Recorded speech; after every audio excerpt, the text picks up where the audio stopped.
Hearts seminar tonight on grief and closure. I'll ask at this time that you silence or put your phones on vibrate just before we get started. And I'd like to introduce Christine McMillan, who will be leading us tonight. She's a registered social worker who's been helping our community for many years now.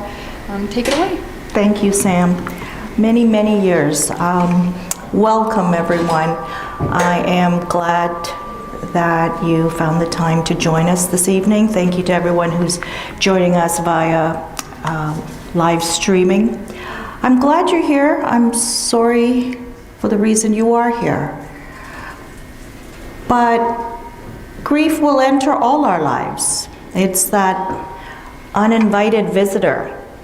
And how we deal with it and how we move through it is more important.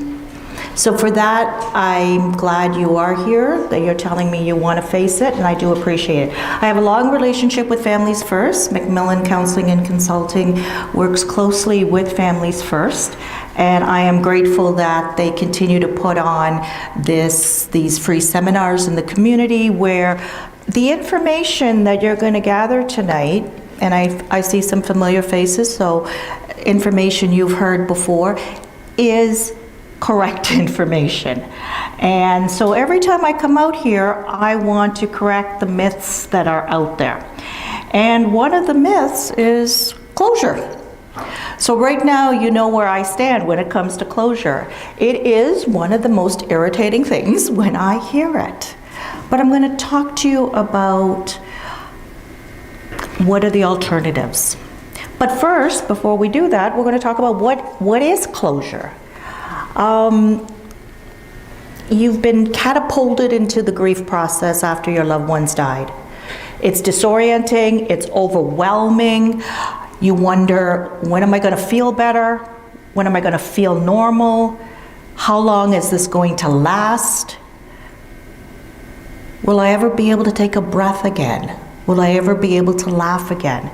Or maybe you're asking yourself, when will I find this elusive closure? So what is closure? It's the shutting down, it's the closing, it's the end of something.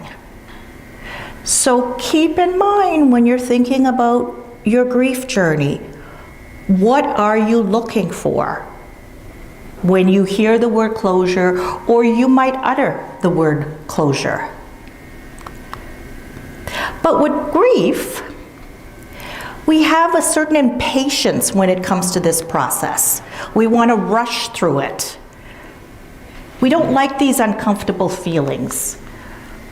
And so we minimize the process, and we want to find the end to it.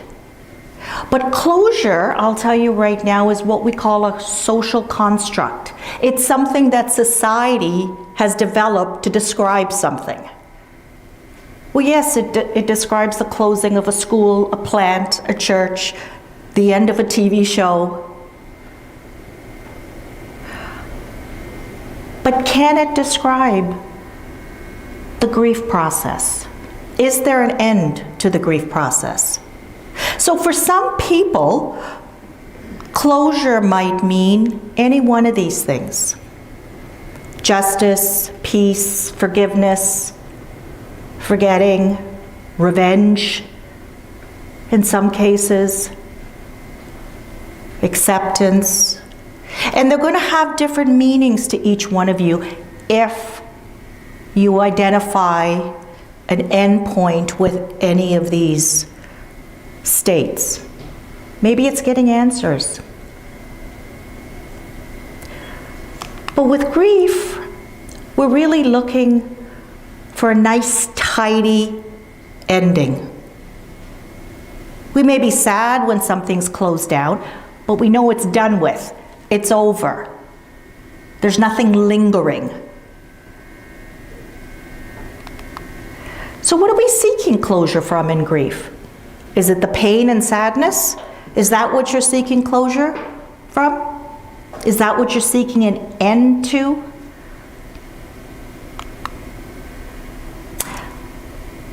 I often hear, I've had closure. We've had a celebration of life.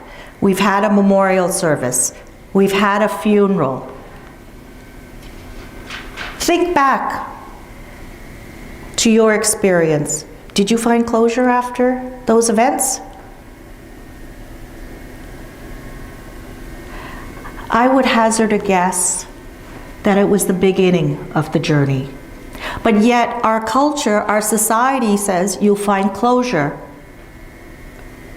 when those things happen. So where's the disconnect here? The other two definitions that I found when I was researching for this presentation was also the resolution of a significant event or relationship in a person's life, and also a sense of contentment that's experienced after the resolution. Does that apply to you? If you achieve closure, is there going to be a sense of contentment? So maybe this definition doesn't apply to grief. Does closure even apply? Sadness and grief deplete us of our inner resources. Physically, we're exhausted. Mentally, we are distracted. And emotionally, we live on the edge, fearing a loss of composure when we are with friends and family. No wonder we want to end this. And this is just the tip of the iceberg. This is putting it in a nice little tidy package, which is what we want to do with closure. We want to take all those messy feelings, those behaviors, those thoughts, and we want to put a nice, pretty frame around it. And there, you'll feel better. At least that's what society would like you to do.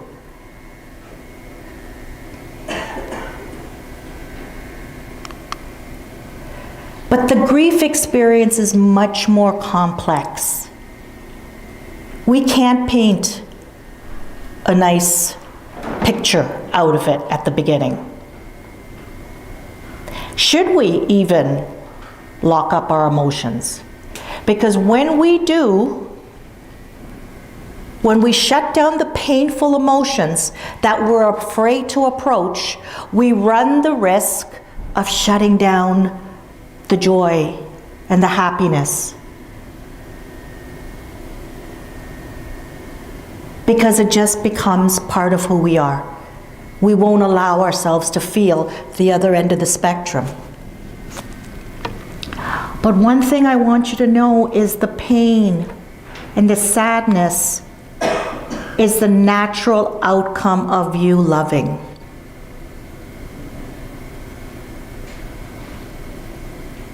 Think about that. I often ask the people I work with, would you have given up your time with your loved one if you knew you were going to experience this? Well, you wouldn't knowingly walk towards this, but would you actually give up the time that you spent with your loved one, however short it was?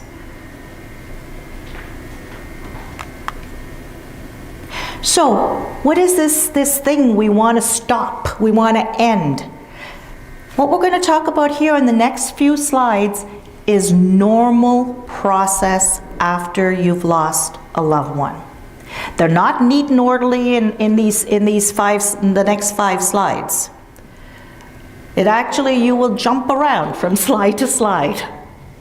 So emotionally, we think of grief as being emotionally based, and that's true. Because we weren't in a business relationship with our loved one, we were in an emotional relationship with our loved one. And when we have the capacity to attach, and that person is no longer available to us, we will have an emotional reaction. Whether we show it externally or not is another thing. So you can experience any one or all or most of these emotions. I'm not suggesting you prescribe them for yourself, But I am telling you that if you see yourself up there on the screen, it is okay and normal. Many people, though, don't know that grief affects us physically as well. Because grief is stress. Where do you hold your stress? Shoulders? Do you get headaches, backaches, digestive issues, sleep issues? Very common. And if you are prone to any chronic condition before your grief experience, it's not surprising that it'll be exacerbated after your grief experience. So as a note of warning, if you're newly bereaved, please go and get a full physical. Get a nice baseline in terms of your functioning and how you're feeling right now. Any questions about these two slides? Okay. But this process can also take our mind offline. When we're a little more emotionally dysregulated than usual, it blocks our higher order thinking brain. It blocks the prefrontal lobe that makes decisions, plans, organizes, remembers. So you're not going crazy. It does feel like you're losing your mind, but it's temporary if you do your grief work. So know that you're normal when you have memory lapses. When you forget how you drove from point A to point B, and you don't know how you got there. Or you forget a telephone number. Although we don't need to remember telephone numbers anymore, I don't think. It also affects us on the social realm. Grief can be very isolating because we don't talk about it. We don't like it, and if we don't talk about it, maybe it won't happen to us. So the griever feels very isolated. They put on their mask. I'm doing well. I'm okay. You may find you're very clingy. You may find you want your loved ones closer to you. You might find that you're afraid they're going to die, even though you know cognitively that there's no evidence of it.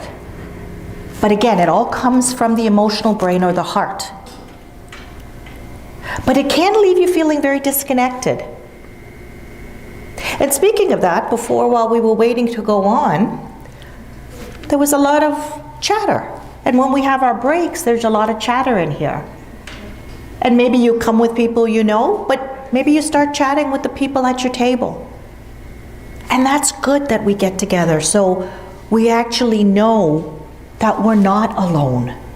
There are other people that are walking this journey as well.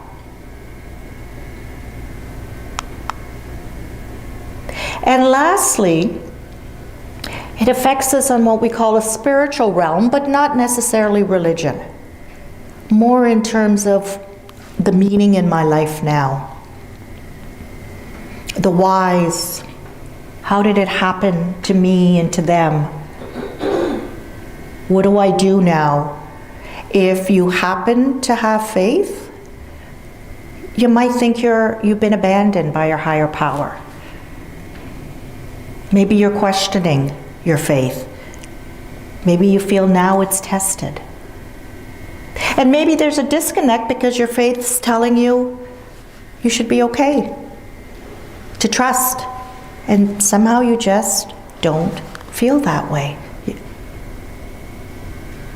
You may wonder whether or not life is worth living. This all comes under the spiritual realm. And so what happens when we're catapulted into this other world, this alternative universe of sorts, is we will experience to some degree or another all 5 realms. Again, not orderly, not consecutive, no 5 stages, very messy, very overwhelming. it's got a hold of your life right now. And my suggestion is you work with it. Don't wrestle the steering wheel out of grief's grip. So the challenge of grief is to understand what is normal in what feels like such an abnormal situation. We don't talk about these things at the dinner table, do we? We don't talk about that it hurts. Then we feel disconnected. We feel unsupported. We don't ask for our needs to be met.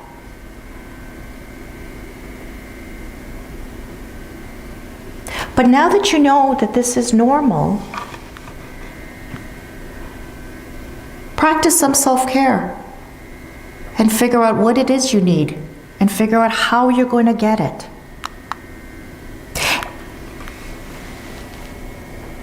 And nature has this wonderful way for us to get through this process called mourning. This is your grief work. It doesn't just happen with time. You have to work it.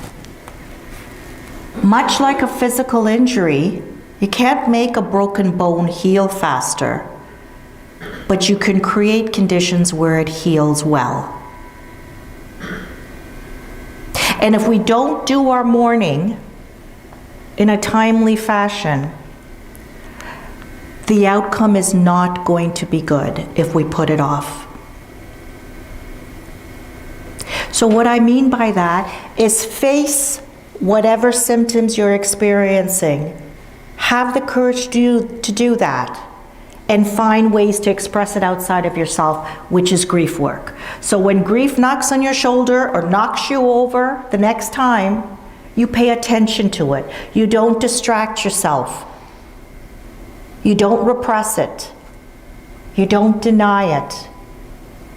Because the longer we do that, the cost is going to be much greater. Any comments, questions, anything you'd like me to repeat? Because grief is not a tangible thing.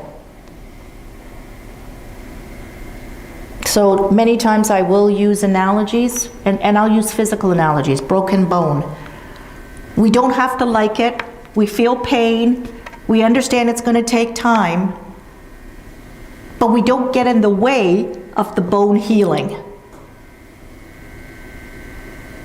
And so don't get in the way of the naturalness of mourning, approaching the pain. And grief comes in waves or in doses.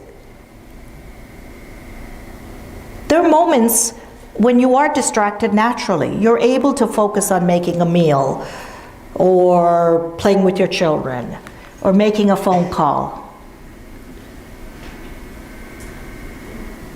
But when grief does try to get your attention, your job is then to pay attention to it and to express it some way externally outside of yourself. And that is talking, writing, crying, painting, anything that gives it expression. Journaling, letter writing.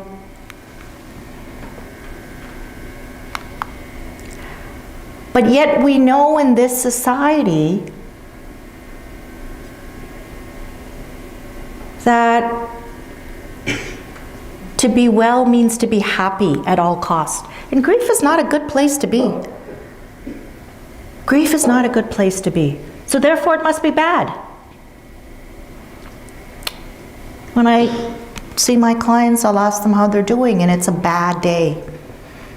And when I ask them what do they mean by bad, they're usually doing their mourning, which is good in my books, because they are expressing it outside themselves. But they feel bad, and they've internalized that it must be bad if you're emotional. Now, obviously, if you're so dysregulated that you're not functioning, not looking after yourself, not stepping outside of your comfort zone every now and then that's a different thing.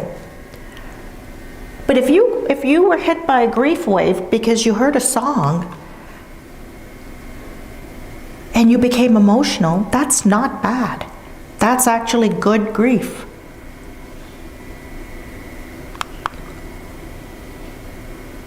So that's what we do. We avoid it, we minimize it, or we rush to end it.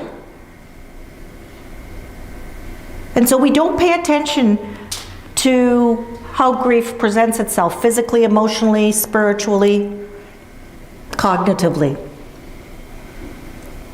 I'm fine, I'm okay. I was busy today. I had a good day. Were you busy, truly, or were you distracting yourself? Because we can get very good at that. Our brains are wonderful in the sense that they want to protect us from pain. But this is a pain that you've all earned because you've attached and you love.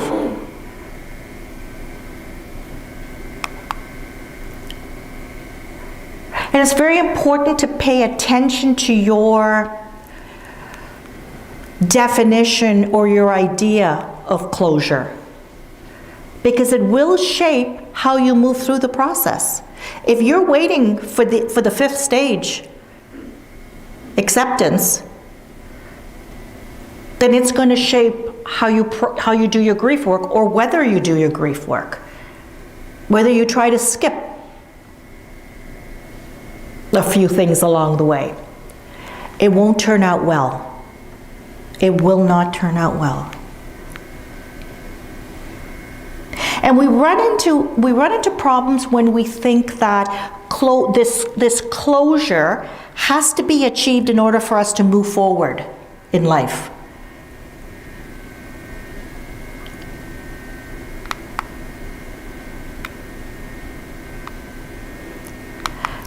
So is there an end point? Who'd like to know that? Yes? I think grief is our response to an unfinished story. Does that make sense? We're sad because it didn't end the way we expected it to end. We never wanted it to end. That's the difference between our heads and our hearts. That was coming from your heart. Your head knows differently. And that's what grief is. The battle between what we know and what we don't quite know yet. And so every time grief taps you on your shoulder, your heart's going, nope, I don't want to look at that reality. That's too painful. So I'll go and clean out that closet.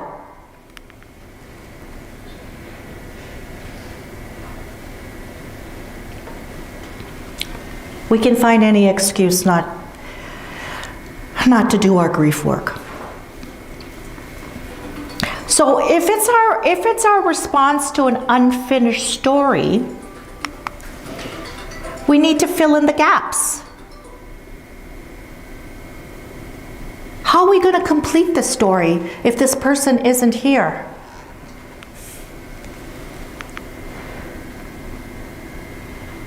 Is it possible? You're hurting, you want this person here. What if you've done your grief work?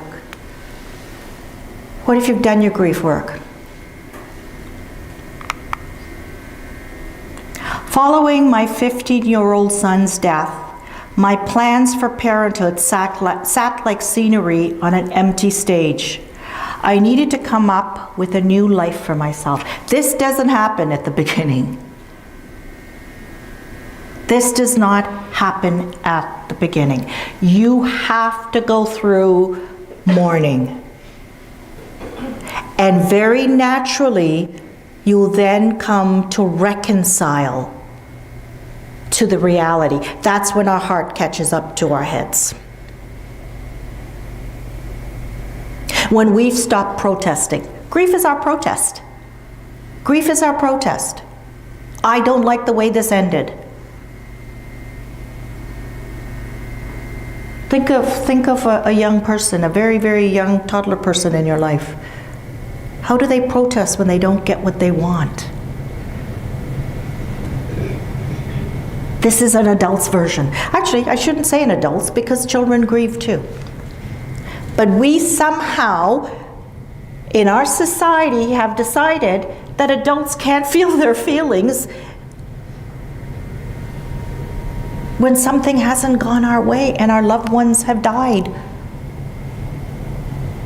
Somehow we feel we have to think our way through it. But I said at the very beginning, this is not a business transactional relationship. This is an emotional relationship. So why wouldn't you feel emotions?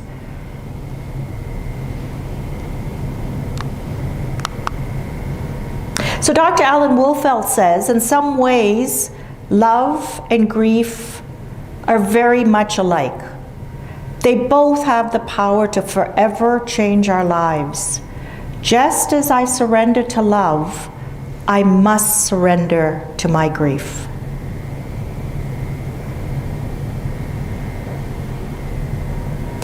That's a little bit of a tougher sell, because grief is messy. Grief is painful. It's overwhelming. We don't feel like ourselves.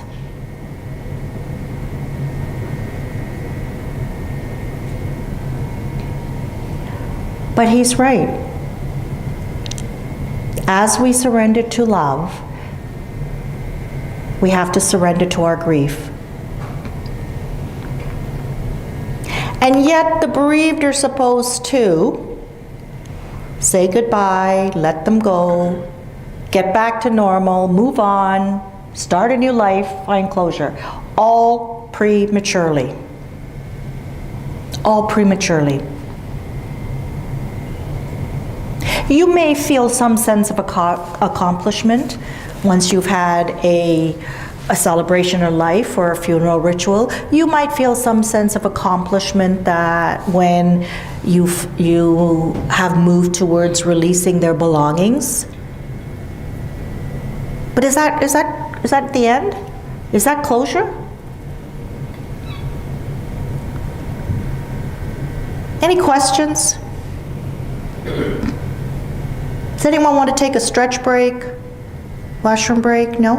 You want to keep going? Yes? Okay.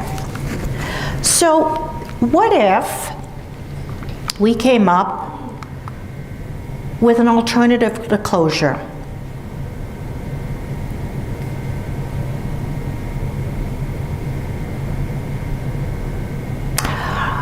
And that's called a continuing bond. This comes after you've done your grief work.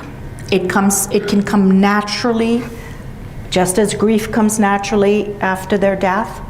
This can come naturally after we've done our grief work. During Freud's time, it used to be felt that we had to relinquish all our energy and focus on our loved one and reinvest it somewhere else. So we basically cut the ties. But we know that that's not healthy and it's not possible. Do you want to eliminate your memories? No. Those same memories will make you smile. They're just making you sad right now because it reminds you of what you don't have. But now we know that we can maintain some sort of connection with our loved one in memory of them. So would you rather relinquish and close the door or establish a continuing bond? Now, in some cases, I will say this, a continuing bond can be maladaptive depending on your attachment pattern. So you have secure and insecure attachment patterns. So I'm talking about a secure attachment pattern. And in those cases, establishing a continuing bond is actually healthy. It's considered quite normative. And basically what that means is we find parts or essence of our loved ones once we've stopped our protest, and we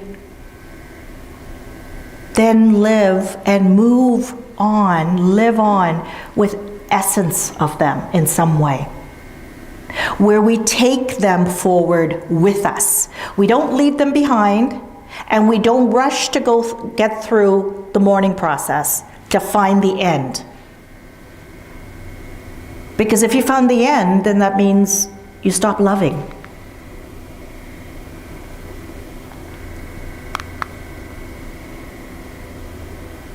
From the Encyclopedia of Death and Dying, relationships with others, living or dead, frame one's sense of self and how one lives.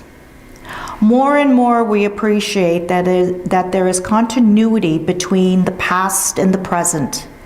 Without a sense of the past and an understanding of its place in people's lives, it is difficult to move ahead.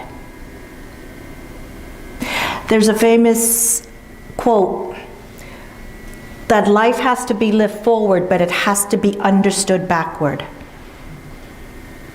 So when we rush through the mourning process, it's like you're fast forwarding through the most important part of the movie. Is the end going to mean anything? So who was this person in your life? What did they bring to the dance of your life? How did they change you? And that's going to come with pain at the beginning of the process, looking back. What wouldn't you have given up? But if you negate that because it's painful, moving forward is going to be on very shaky ground. You won't have a good sense of yourself and your story. So imagine you were reading a novel and decided to skip through 18 chapters. Just because you wanted to get to the end.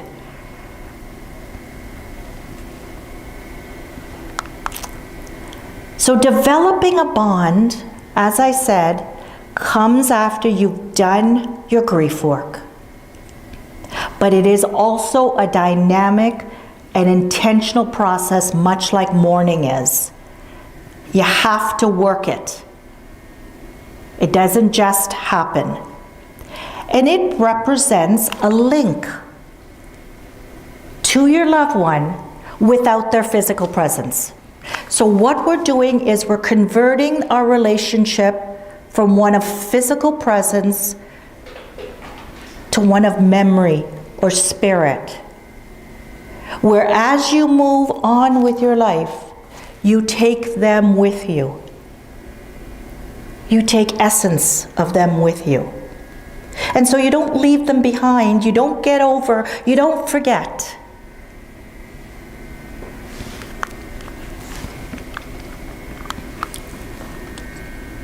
So here are some ways that you can work on it a little at a time.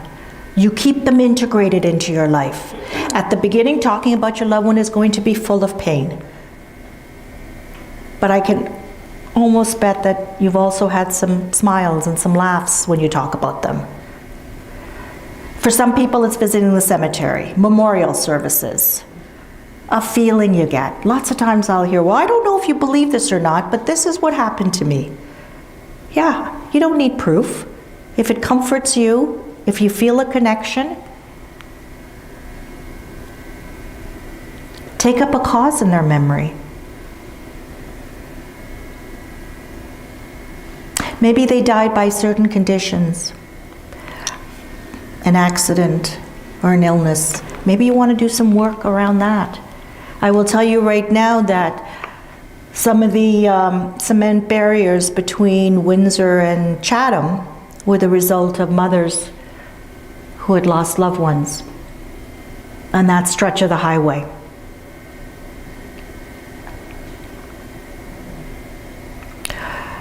What about Candy Leitner after her daughter died after she was hit by a drunk driver? What happened as a result of that? We have Mothers Against Drunk Driving. That's a continuing bond. She turned her pain to purpose. It doesn't have to be that grand. It can be donating something in their memory.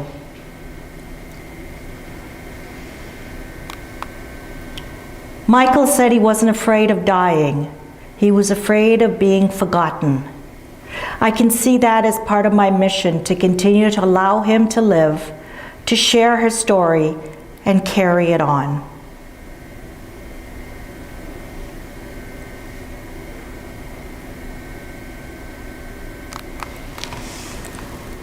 Talk about them with people who didn't know them.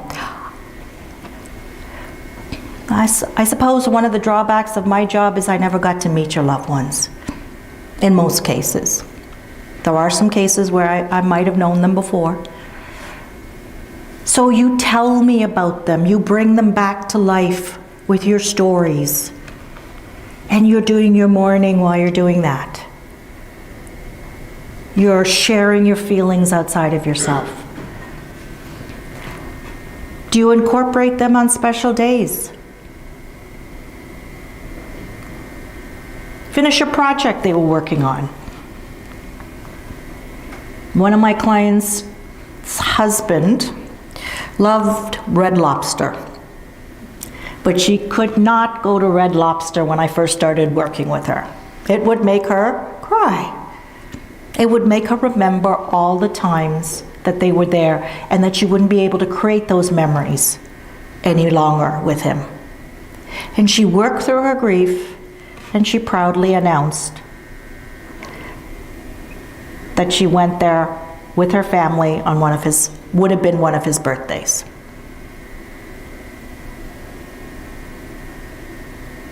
Make a donation in memory of them.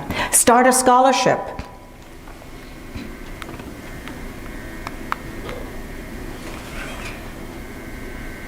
My mother won't talk about my father. She says we need to be strong and just carry on. My father's parents live close, and I go visit them often. They love to tell me stories about him when he was my age. We talk and we laugh and we all feel better. So here's a 10-year-old who's a forgotten griever because his mom doesn't want to feel her pain. She's in fact is shutting down his grief, but he's found a way, or she's found a way.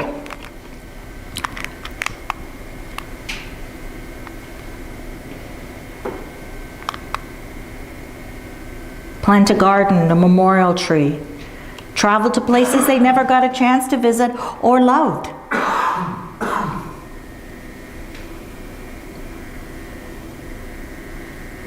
You can volunteer in memory of them. On a personal note, some of you may know that this work I'm doing as a professional social worker, especially in bereavement, is a result of my loss 26 years ago when my first child was stillborn.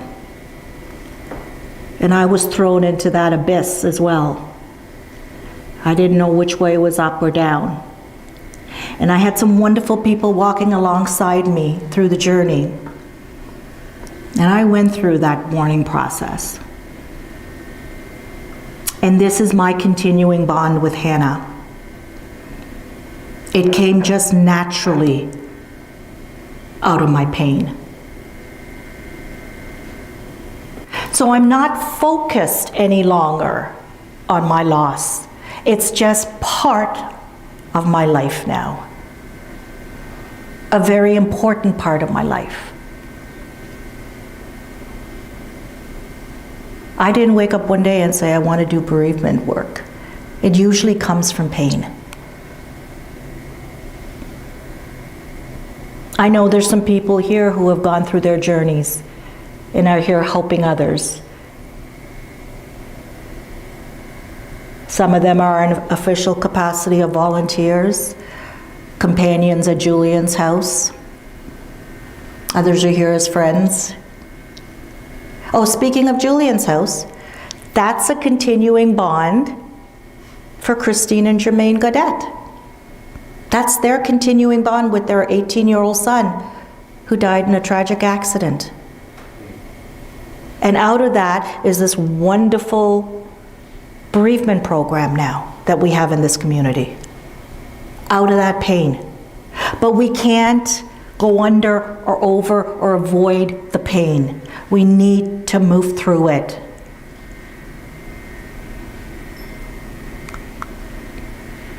And maybe the best thing you can do is to live your life to the fullest in their memory. What legacy would they have liked to have seen? There are two choices, we say, bitter or better. And while we wouldn't have chosen better necessarily at the cost, but we don't have a choice. We do have a choice of how we deal with it.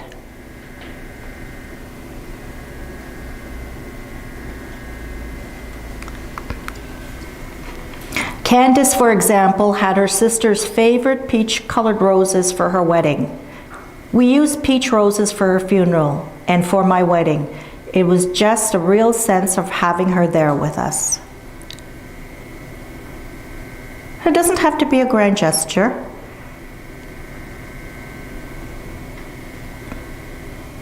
One of my clients whose husband died suddenly, and she had 3 teenagers at the time. I was working with her. She became a volunteer of mine, and when her eldest, it was a daughter, getting married, of course the issue came up, and this was probably about 6-7 years later. The issue came up about the father-daughter dance. They were doing a traditional wedding celebration. And my volunteer Barb was, a little concerned about how her daughter was going to handle that. So we never forget, right? Grief is always our dance partner. It's always there. And her daughter told her, it's okay, don't worry about it. I've got it figured out. Well, it brought the house down. She put together a video of her dancing with her dad throughout her childhood.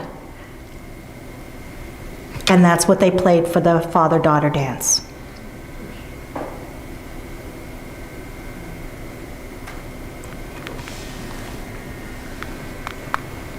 So I'm going to end with this. I had to learn to have a relationship with someone who wasn't there anymore.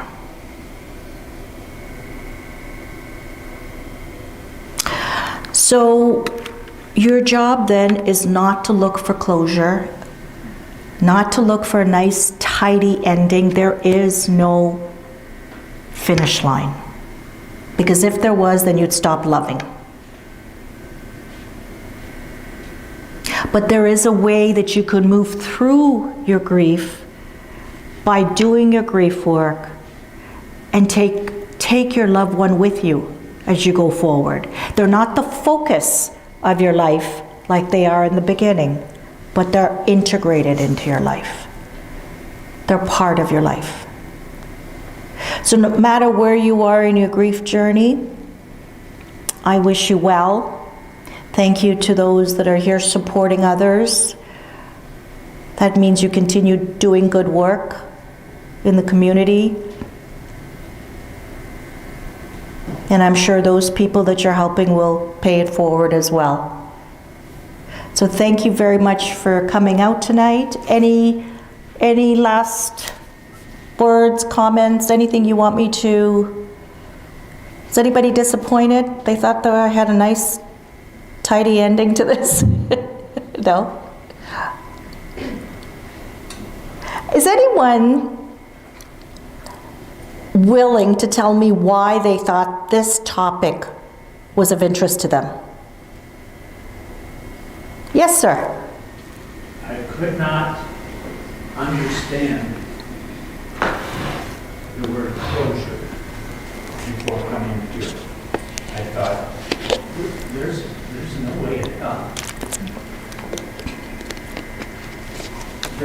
societal definition of closure applies to losing a loved one. And thank you for bringing that home. I appreciate it. Well, thank you for your comment. What's your name, sir? Don, John. And who did you lose? my wife, Your wife. And what was her name? Kathy. Kathy.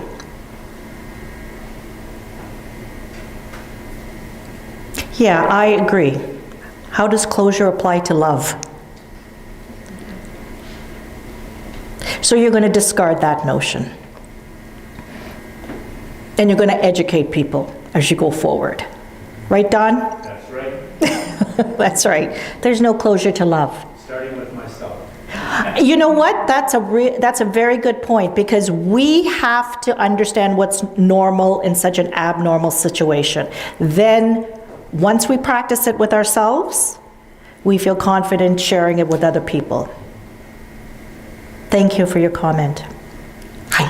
I always thought that closure meant, for myself anyway, is that it would help me realize that this is actually happening. Not that a chapter was ending, but that, like, when I went to my brother's funeral, even still today, almost 3 months later, it feels not real. Mm-hmm. Like, this has not happened to me, so I thought when people say, oh, well, they need a funeral because it'll bring closure. To me, that just meant, like, it's going to be real. It's going to tell me that I'm not living in a nightmare and this is for real. There are a couple of points actually you're on point with. You're really talking about the difference between the head and the heart. So our heads know that our loved ones have died, because if they didn't know, we'd really be having a psychotic experience. We'd be in a psychosis. We'd be acting as if they were still alive. So our heads know. But as I said, this is not a transactional business relationship. It's a relationship of the heart. And the heart is a very reluctant learner. So a funeral, a celebration of life, scattering of ashes is actually the first step in the heart getting on its way to the head. It's just the first step. It's not closure. So 3 months is not long, especially after a sudden death. We're not equipped for our hearts to get it that quickly. We're not. And so we do it in doses, a little at a time.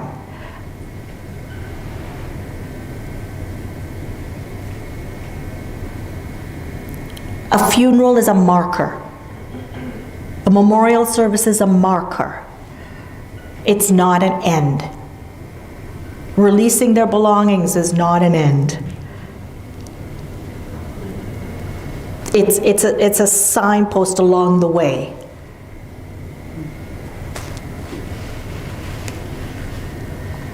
I had a gentleman who lost his 13-year-old teenager to suicide.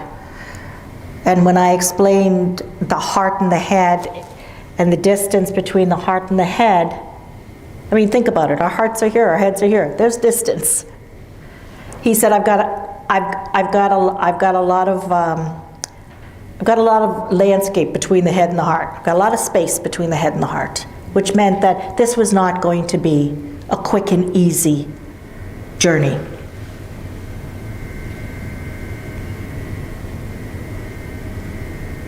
Any other comments? Anybody else who want to share what they thought closure was about?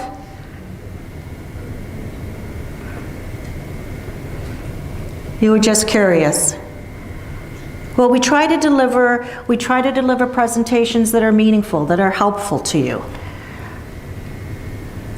And as I said at the top of the hour, this is one of the issues that I take exception with, one of the topics I take exception with, and I want people to know that that's not possible. But it is possible to find your way to a full life, eventually. So thank you very much. All the best in your journey. and be true to yourselves and genuine in your grief. Good night, everyone.